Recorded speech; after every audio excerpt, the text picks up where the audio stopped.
And we are live. What is up, guys? Praxeology Prodigy back with another Red Pill Lens movie review. And today we have American Beauty. I didn't let you guys know in advance what movie I was going to do today because, well, I wanted it to be a surprise. And I think this movie is a great surprise because I watched it a long time ago and I was like, yo, this is like the perfect fucking movie to break down. Well, I watched it before I was Red Pill, but then I remembered about it. I was like, yo, this is like a perfect Red Pill movie. And surprisingly, it really wasn't, man. It let me down. I like, after rewatching it, I was let down, man. I was like, damn, this is actually fucking very Blue Pill. And what did I expect, man? Come on, it's a fucking Kevin Spacey movie. What the fuck? But yeah, without further ado, let's jump right into it. First point. We start off with a very dark opening. It's almost foreshadowing. Well, it is basically foreshadowing. They foreshadow it. What's gonna happen to the end? And before I even get to know the main character,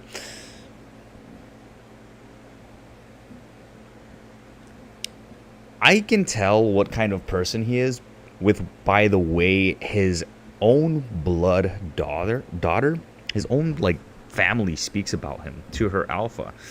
And I know the father is in it for a rough ride, but I can tell he's also a frameless blue pill beta that has a rampant, why can't I speak today?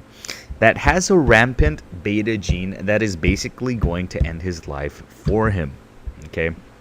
So you can tell a lot about the main character without even, like, you know, seeing him. Just the way his own daughter speaks about him, bro. What the fuck, man? That's fucking dark. But next point. And we get the intro to Lester the Molester, the main character. We get the Trinity stats. He's 42. Basically peak high value man age. He seems very monotone, very bland, zero tone manipulation, and it's confirmed right away. He's going to die by his daughter's alpha. Okay, he doesn't really, but yeah, it's alluded to that he's gonna die that way. But he wakes up alone in his bed, already fapping and shit in the shower, all alone and lonely and miserable and sad and pathetic. Miserable life, sexless marriage, and he's such a beta, sniveling about his miserable life and not taking action to improve his Trinity or enjoy his burn of performance. You guys like how I used the word sniveling there? I got it from that funny femhen nest from that one video that I did. It's fucking lit. If you know, you know. Weed.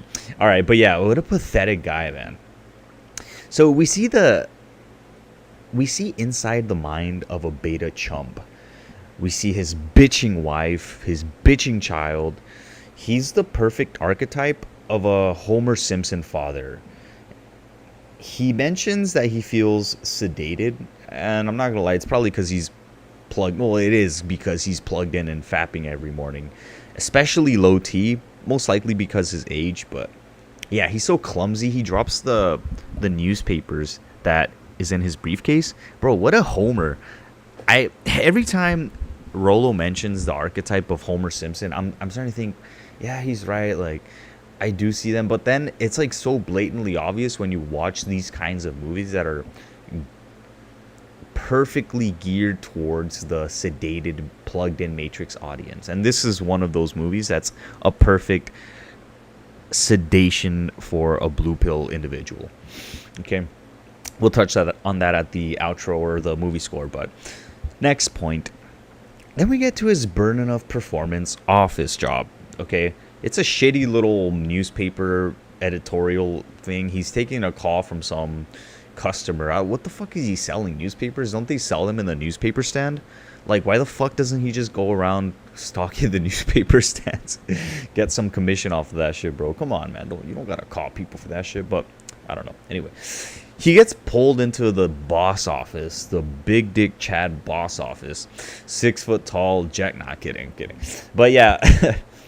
And what do we have here? We have a typical good guy beta doing his job. And just because he has zero game, zero frame, he's about to get fired from his job. I used to think that was bullshit, like no cap. But when you see that having good game and being a people's person really opens doors for you in the real world, it changes your perspective on things.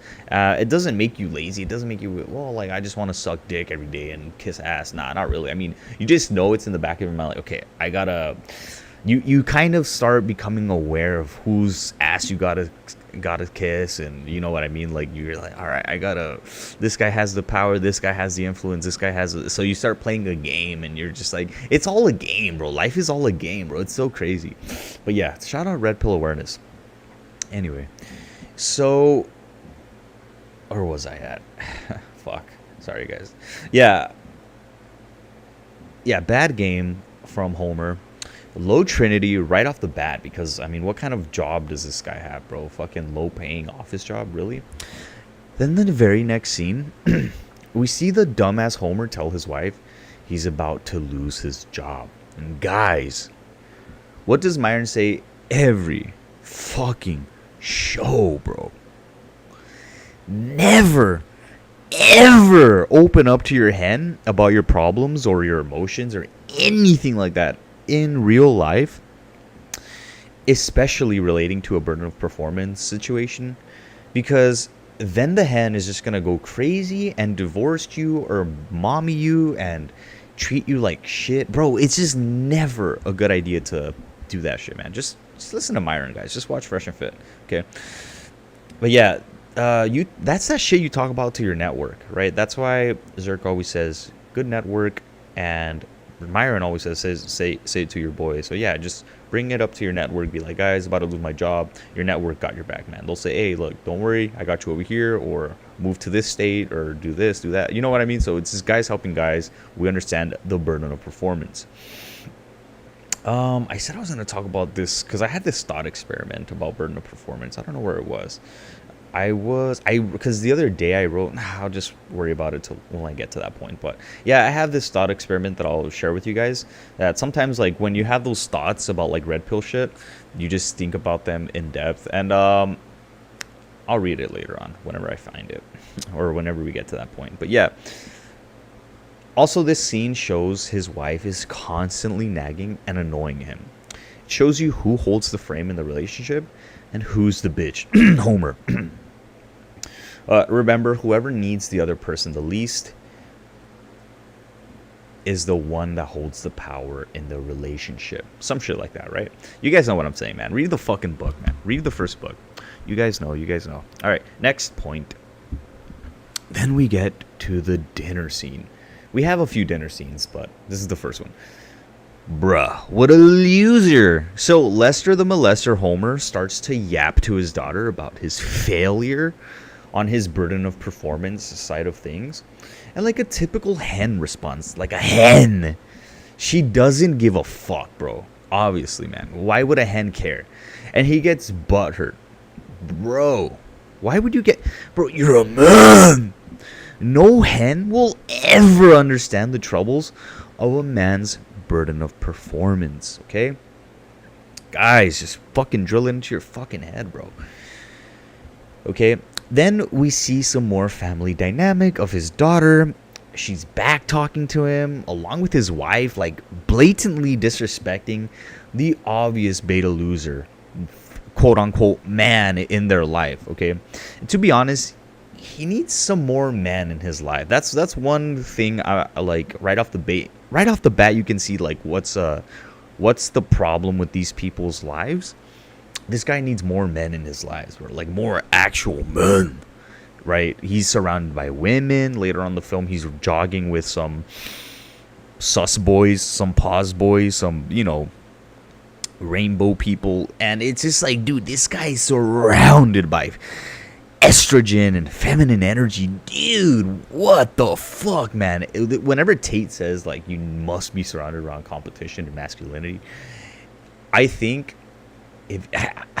that's true, but if you cannot surround yourself around that masculine energy, I think it's best to just go off dolo, like on your own, like den, your own nest, so that way you can allow your own inner masculinity to thrive, right? So you hear man cave or some shit like that. It's like you can like, for example, like, let's say you do, like, you have some males living with you, but they're like feminine males, right?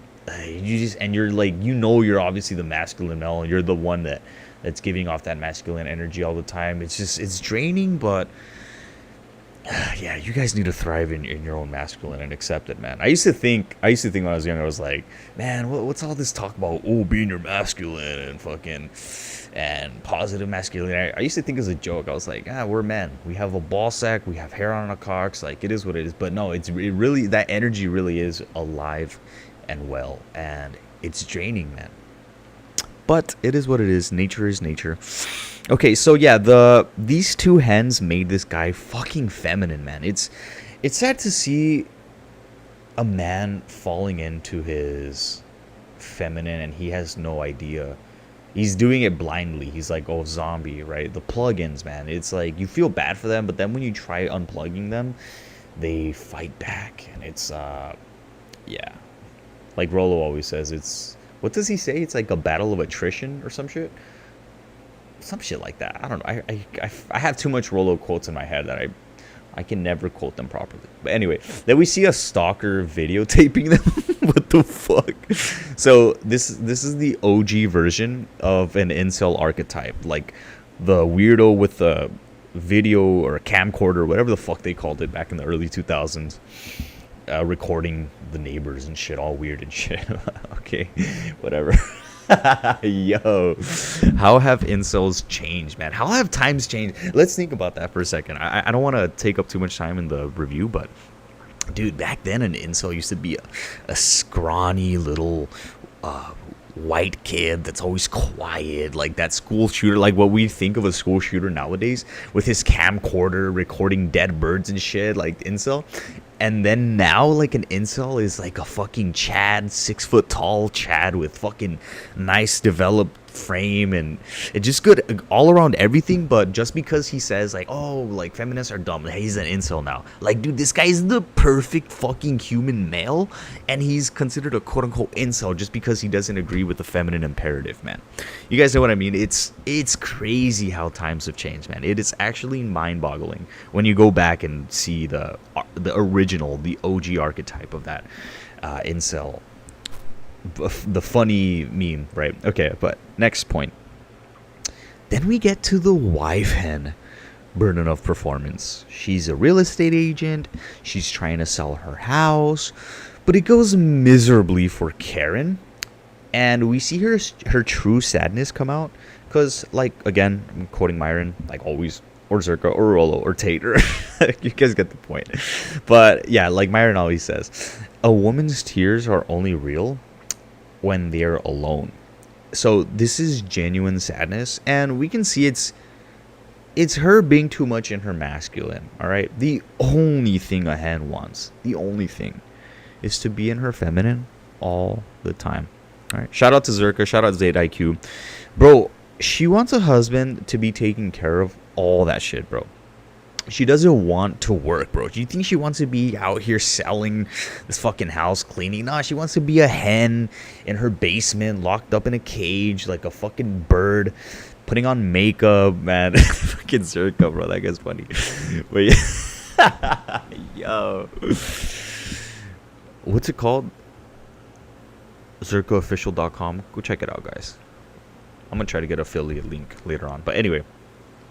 Yeah, that's why she's a fucking Karen, bro. Like, that's why all these Karens are Karens, because they're so fucking miserable. They're so masculine. They're so in the adult world, their whole adult lives. Women don't want to live in the adult world, right? But yeah, I mean, at the same time, I do feel bad for Karen because she's stuck with a beta bucks. But it's also her fault. You know what I mean? Like, she could have locked down a high value man in her peak years. No one forced her to lock down a beta bucks. If she played her cards right, she could have left the casino a long time ago. Next point. We get to see the baddie like baddie of the movie. And for this hen, I'm gonna rate her a solid 6 out of 10. Yeah, she's a cutie, not a midi hen, but slightly in that territory. If you guys know what I mean, she's like like a beautiful mid, like the not a beautiful man. It's because the thing about her, bro, is like you see these types of hens all over Harris Teeters all the time, or Publix or Wegmans. You guys know those shops and shit, man. They're pretty common hen phenotype. So then we have the Burnham performance, the blue pill Homer having a love at first sight moment with Angela hen. That's her name. After that, he introduces himself. Zero game, timid, weird as fuck, creepy. Like, bro, this, like, his own daughter senses the desperation oozing out of him, the sexual transmutation sweating out of him. It's obvious. But the baddie like baddie holds frame and covertly rejects Homer. And she does it because she tells the daughter lady, like, I know what your dad's thinking. I've been thinking about it. Or, like, I've known what guys think whenever, like, since she was young, right? So, by the way, before I continue to the next point, I want to say one thing. This sparkling water, LaCroix, whatever the fuck it's called, the Raz cranberry version tastes like fucking Red Bull. I love this version. It's in a pink can, but yeah, this should just, it's Red Bull in sparkling water version. So if you guys want the best tasting sparkling water, it's definitely the Raz cranberry LaCroix. Next point. Then we see Homer dreaming about this beautiful blonde hen in the iconic naked baddie like baddie scene with the roses, and he's staring up to the ceiling and she's doing all this sexual movement and body language and all the rose petals, and the cinematography is badass, man. What a beautiful vision they had for this movie, which they killed it on that part. But then the two hens are smoking pot, talking about an average life in a cool little dialogue scene, right? We get the inside mind of a hen, right? Then she catches the stalker, the daughter of Homer. She catches the stalker videotaping her, and bro has zero chill exposing himself to her. This guy literally just turns on the light. She's like, what a weirdo, and he turns on the light and he just keeps recording her. What the fuck, bro? Game. He doubles down, bro. I mean, what else, man? Doubling down, infinite down, like Zerka says. This guy infinite down. Yo, crazy, bro.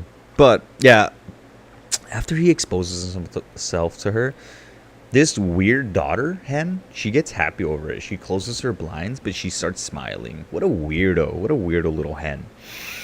But why am I not surprised about hen psychology? We all know how hens think, okay? Next point. I just gotta say, the weirdo neighbor kid dad is based as fuck, bro. We get his little introduction. He's also kind of RP. Holds frame, but I gotta say this, man. I do gotta say this. Why the fuck are they making it seem like the only masculine guy in the fucking movie is the problem with society? Why, man? They're making it seem like he's making his son turn into some autistic weirdo incel. Like, what the fuck, man? This is the perfect archetype of how liberals see Tate, or anyone that's like masculine, preaching positive masculinity. Tate, Myron, Zerka, anyone. They see him as too masculine that it's making every young man into like an incel, autist, weirdo stalker. Like, yo, that's a dude. What the fuck, bro? No, dude. It's, oh my gosh, bro. You can't even bargain with these people, man. Like, you try explaining it to them in long form content, literally hours upon hours of Tate, Myron, Zerka, Rollo, anyone explaining like why they're doing what they're doing, and they just say, no, you're making everyone an autistic weirdo stalker incel. Like, dude, come on, bro, come on. What the fuck?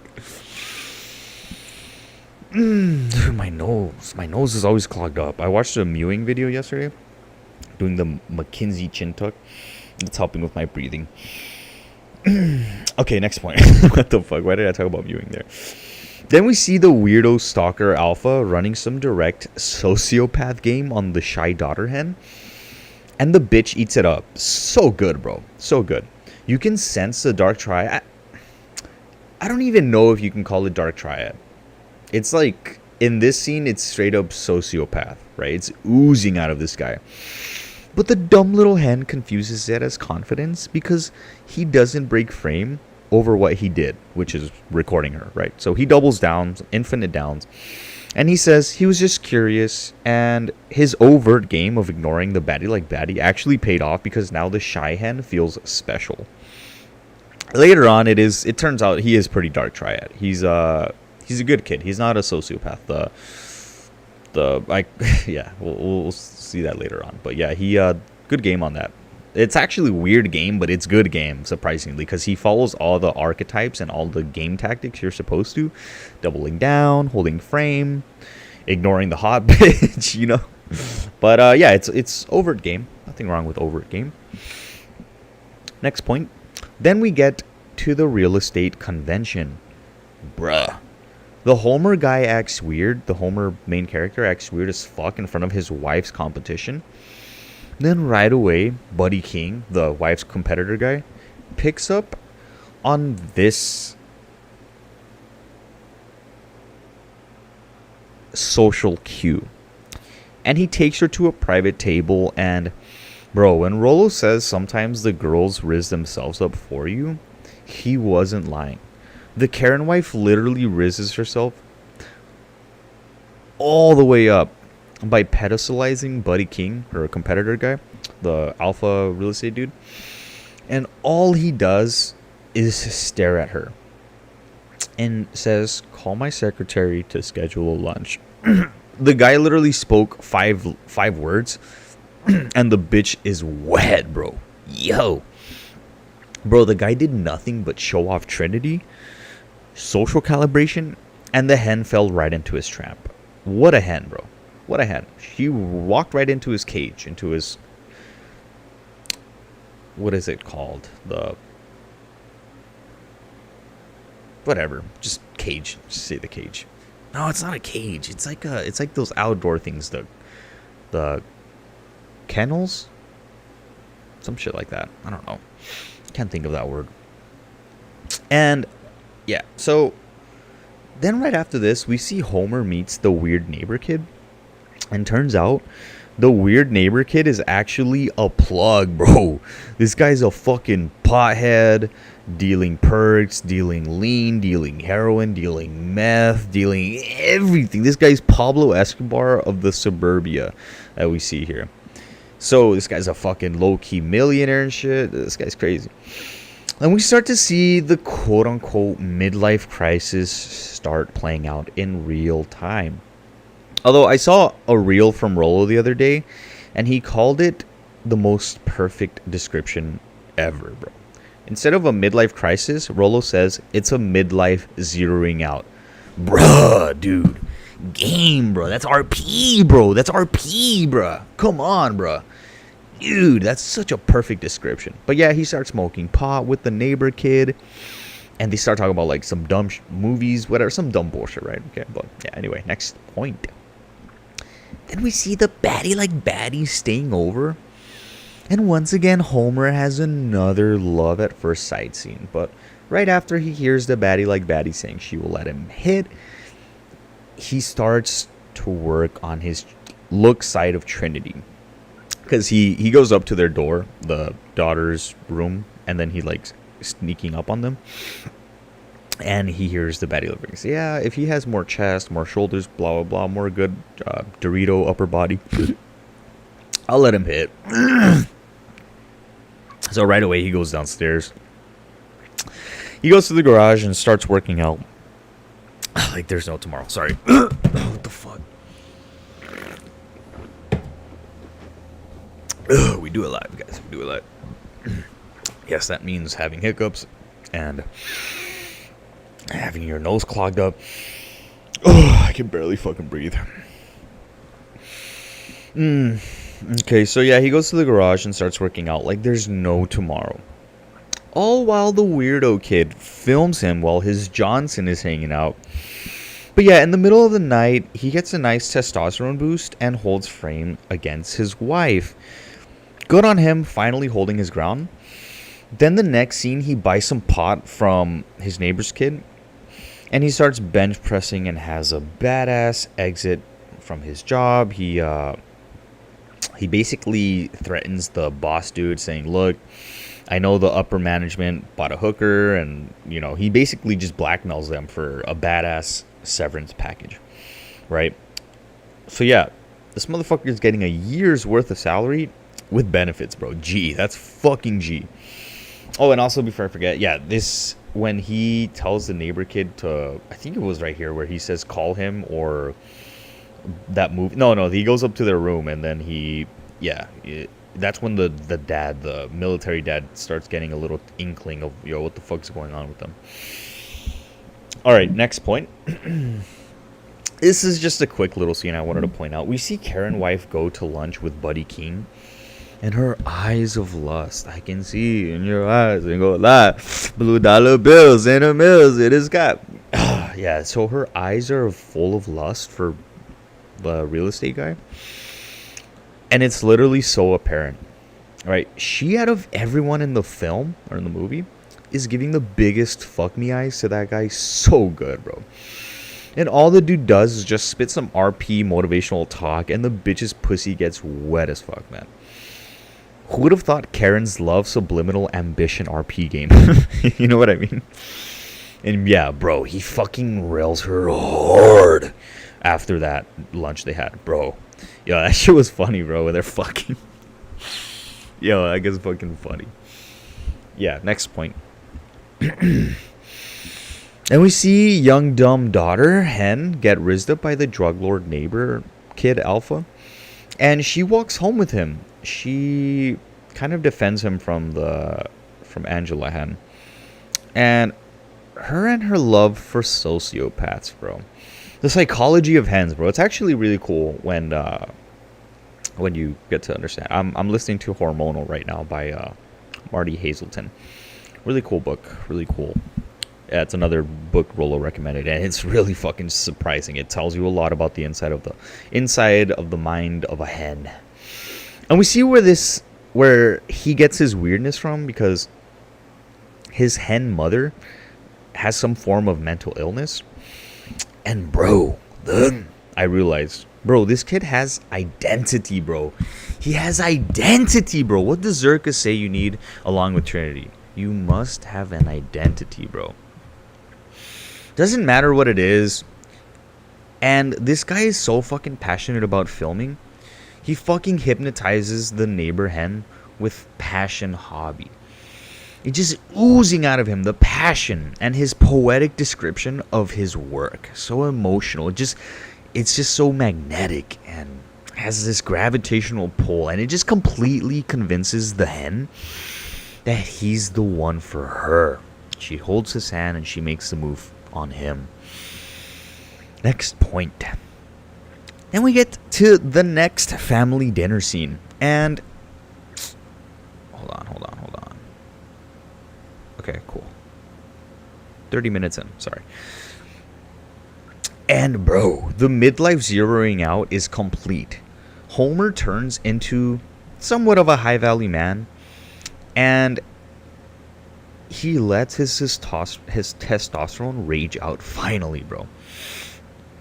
The hens are yapping and bitching, doing their casual hen things, right?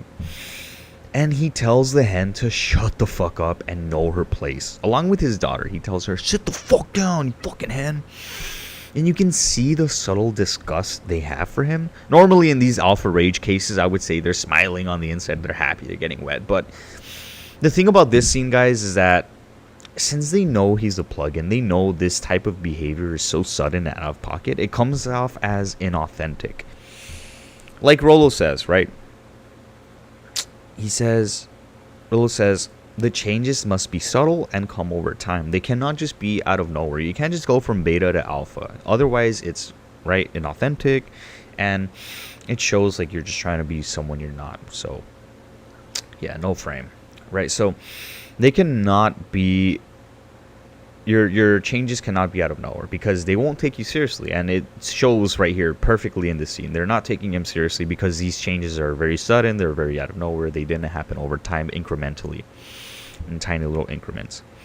So since you have a proven archetype track record per se of a blue pill, right, you gotta do it the right way. Just read the book, guys. Read the fucking book, right? And literally right after that, the mom goes into full Karen mode and starts spewing feminist propaganda to the daughter. And as soon as the daughter rejects her propaganda, she slaps the shit out of her, bro.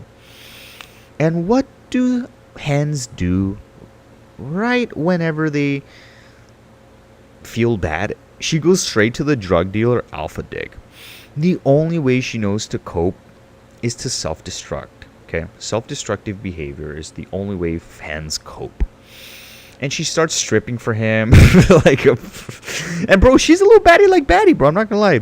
Rating, I'll give this bitch a solid 5 out of 10. She's a perfect midi hen rating. Okay, so good on the hen for being a little midi hen. Okay. Next point, then we get a quick scene where, again, we see the dynamic of this fucked up relationship between Homer and his Karen wife.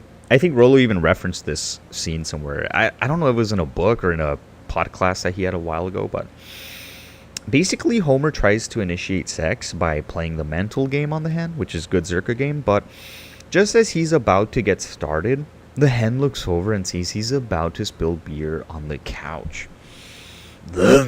They both have a little argument, but we know as RP aware individuals, it's not about the couch. It's definitely about the lack of respect that Karen has for a low Trinity, non-burden of performance accepting beta blue pill husband that she has. Okay, so she doesn't want any more of his beta sperm, and she's sick of her miserable life. So she just goes upstairs, locks herself in the room, and thinks about her competition. Real estate guy. Okay, next point. Then we cut to the foreshadowing scene from the beginning of the movie.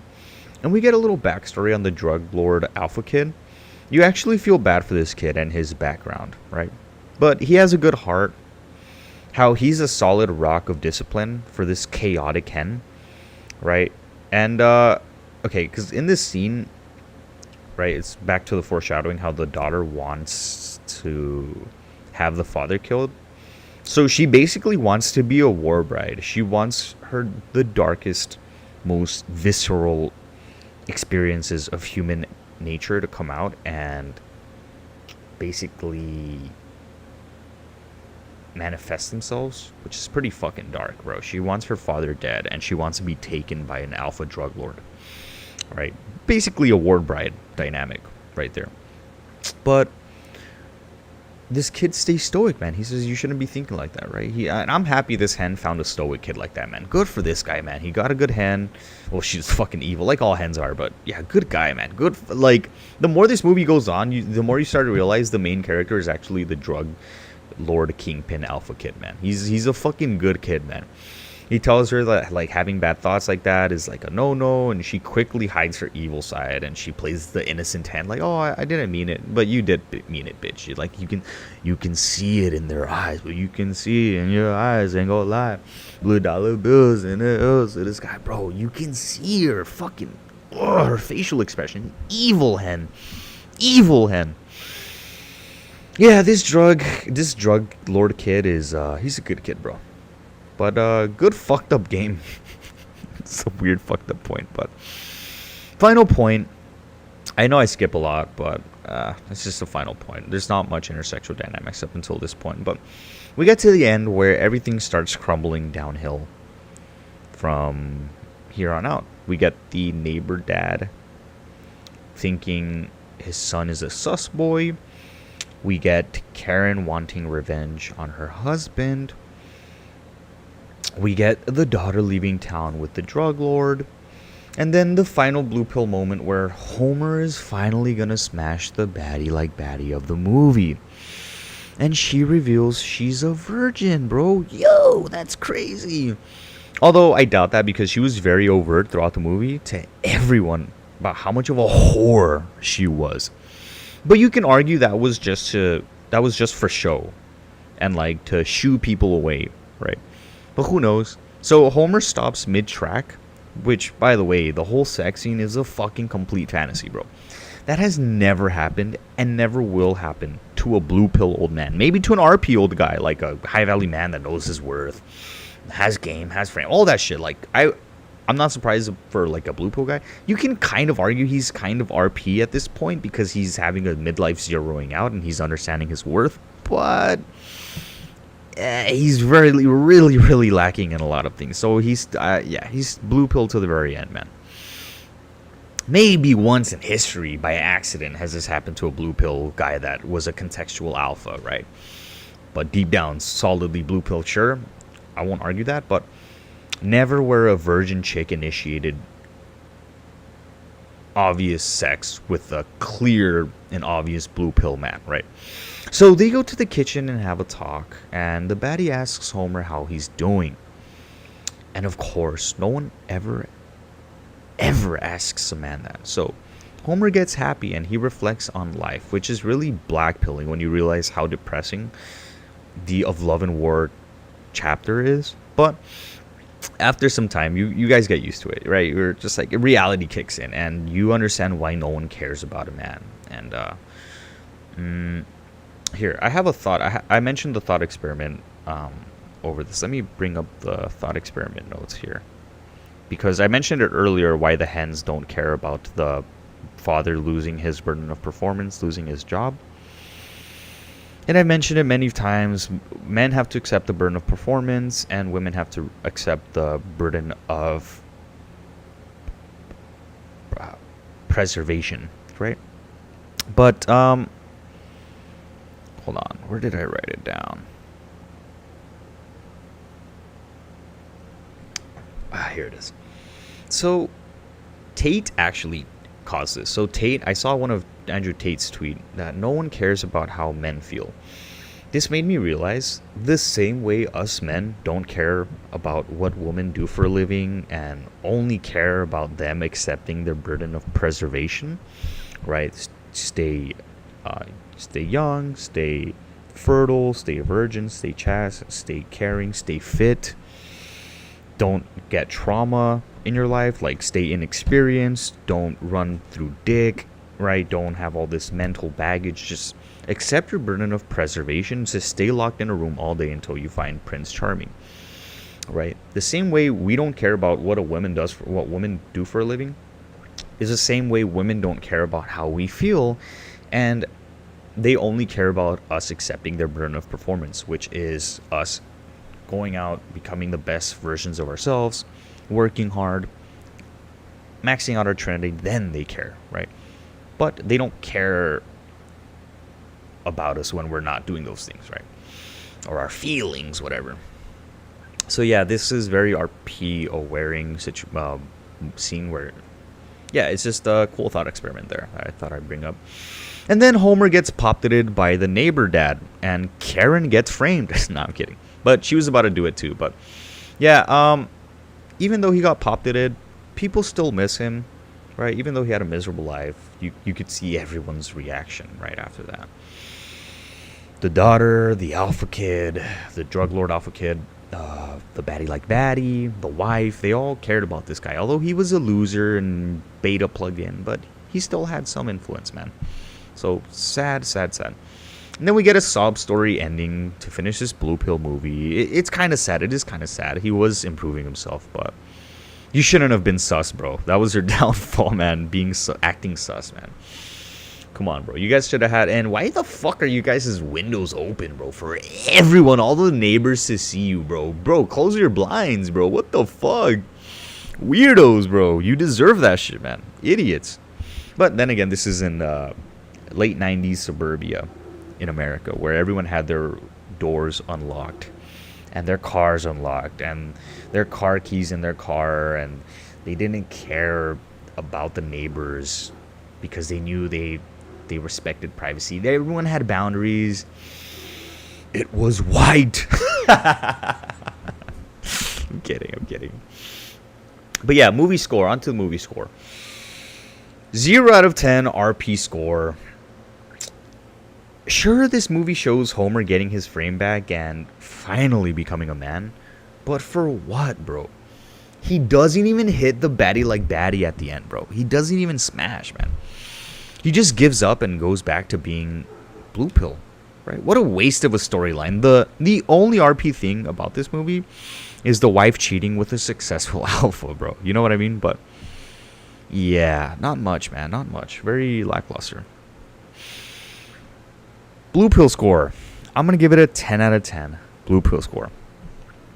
This movie is just a blue pill propaganda machine. It talks about toxic masculinity, soulmate myth, beta bucks, alpha fucks, zero frame, Homer's the man of the house, bumbling idiot, boss babe wife that does everything, that's the mother for her adult baby husband, zero sex ever. Like, bro, what the fuck, man? And we're supposed to regard Homer as a hero for pussying out of smashing a consenting baddie like baddie. Get the fuck out of here, bro. What a bitch, man. And this is a blue pill fantasy dream, bro. You can tell, like, it's trying too hard at the end to give some kind of message to the midlife zeroing out guys. And it ends up badly for you dumb pieces of shit that, oh, you're having a midlife crisis, you're having a midlife zeroing out, it's going to end badly for you. No, it doesn't, bro. No, it does not. It doesn't end up badly for no one. Acting sus and out of the ordinary and not knowing how to channel and just the path of changing, that's what gets you guys fucked up, man. You guys must read the first book, The Rational Male. Read it step by step to help you get your life back. And sure, you will zero out, but it's for the better, and you'll know how to get through it. You'll get over RP rage with the proper guidance. So, yeah. So that way your wife doesn't end up fucking her competition, and your neighbor doesn't end up killing you. Okay. But yeah, that's it for the movie there. Next movie, I had a list of movies I was gonna do. Where is it at? What movie do I want to do? I said I was gonna do Deadpool for Valentine's Day, but I ended up doing fucking, what's it called? Shades of Grey. So I'll probably end up doing Deadpool. Yeah, Deadpool, or I'll finish up the Mission Impossible 7 a G, whatever the fuck it is. Oh no, I said I was gonna hold on to Mission Impossible until the last movie comes out. So once the last movie is coming out, I'll like do a lead up and then I'll go watch it in theaters, and then I'll do a review on that. So I'll finish up the Mission Impossible there. But oh yeah, I did have American. Yeah, never mind. Okay. So Deadpool. It'll probably be Deadpool next. So be on the lookout for that. Today is Saturday. Good day. Gonna get 10K steps and finish some shit up. But yeah, that's it. I really don't have much to say right now, other than just follow my ex, Praxeology Prod. I have a X community there, and I also have a Reddit community for Red Pill Fiction. Trying to grow the community, guys. So if you guys find this stuff interesting, feel free to join, and let's network and be nerds. All right, guys. I hope you guys enjoyed that. That's it.